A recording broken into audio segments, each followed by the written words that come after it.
नमस्कार शेतकरी मित्रांनो, मी श्रीराम पाटील श्री स्वामी समर्थ डेअरी फार्म या यूट्यूब चॅनलमध्ये आपलं स्वागत करत आहे. शेतकरी मित्रांनो, आज आपण आपल्या शेतामध्ये तूर हे पीक लावणार आहे. तर या पिकाच्या अगोदर आपण पूजा करून घेऊया.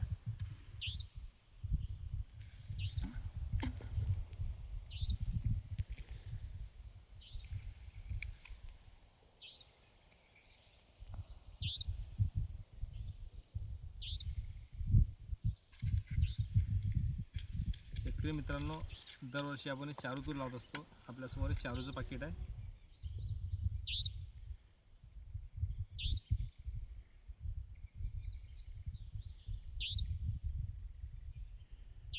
अंकुर सीडचं चारू आहे वाण.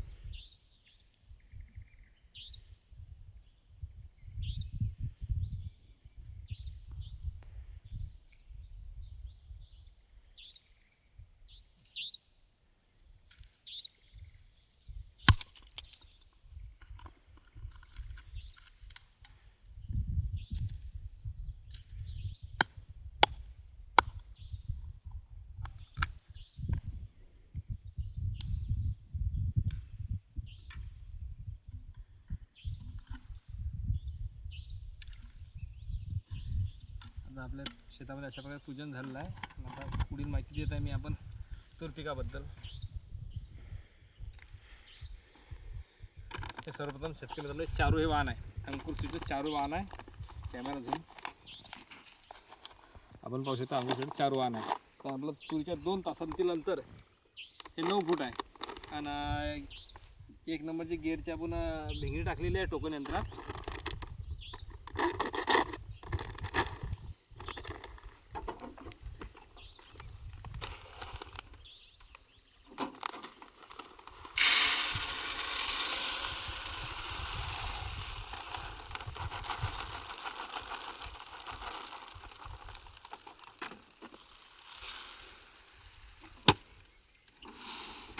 2 तासांतील अंतर हे 9 फूट आहे. हे सरी आणि सरी 9 फूट अंतर आहे. आणि मंदात जे अंतर आहे यामध्ये आपण मका लावणार आहे. तर आपण आता तूर लावायला सुरुवात करणार आहे. आपण कॅमेरा समोरून व्हिडिओ घेऊ शकता. समोर जाऊन पुढे पुढे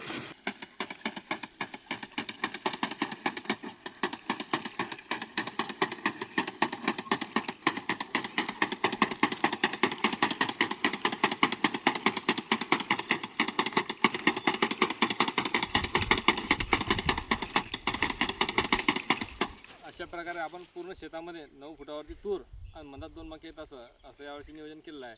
मागच्या वर्षी पण अशाच प्रकारे नियोजन होतं, पण 10 फुटावरती तूर होती आणि मक्यावरती 2 तास होते. आपल्याला मागच्या वर्षी भरघोस उत्पन्न मिळालं आहे. तूरला एकरी 800 वर झाला आणि मक्याला जवळपास एकरी 18 ते 19 क्विंटल मका झाला. म्हणजे 5 एकरात आपल्याला गेल्या वर्षी 40 क्विंटल तूर आणि 85 क्विंटल मका झालेला आहे. मक्याचा भाव आपण 1600 रुपये प्रति क्विंटल घेतलेला आहे आणि तुरीचा भाव हा 75 रुपये प्रति किलो घेतलेला आहे. बस मित्रांनो, कमेंट बॉक्समध्ये जरूर कळवा. शेतकरी मित्रांनो, माहिती कशी वाटली कमेंट बॉक्स. शेतकरी मित्रांनो, आपल्याला ही माहिती कशी वाटली हे कमेंट बॉक्समध्ये जरूर कळवा. धन्यवाद.